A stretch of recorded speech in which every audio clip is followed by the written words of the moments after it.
جدید تعلیم میں جب میں یہ بار بار یہ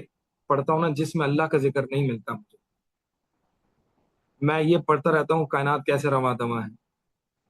میں یہ پڑھتا ہوں کہ یہ مخلوق کس طرح سے جو ہے وہ اس کا اتنا تنوع ہے، مخلوق کو میں پڑھتا ہوں،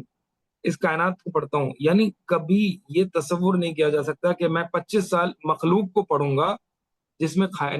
خالق کائنات کا کوئی ذکر نہیں ہے۔ تو ایک بندہ ملحد نہ بن جائے تو کیا بنے؟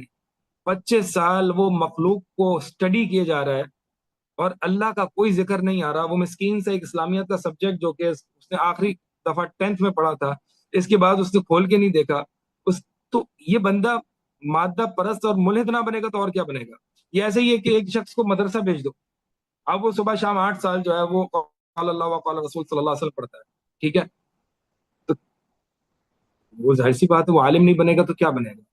تو جو اس کو پڑھایا جائے گا یعنی اس کی دنیا میں رغبت کم ہو جائے گی، کیونکہ اس کو آخرت ہی پڑھائی جا رہی ہے، 8 سال آخرت پڑھائی جا رہی ہے۔ جب آخرت پڑھائی جائے گی، آخرت کی طرف توجہ دلائی جائے گی، تو اس کی رغبت کہاں ہوگی؟ آخرت کی طرف ہوگی، دنیا سے بھی بے رغبت ہو جائے گا، اور ایسے یہی مطلوب ہے۔ تو ایک بندہ جس کو آپ علوم کو سیکولرائز کر کے یہ دنیاوی علوم پڑھاتے رہتے ہیں پڑھاتے رہتے ہیں پڑھاتے رہتے ہیں،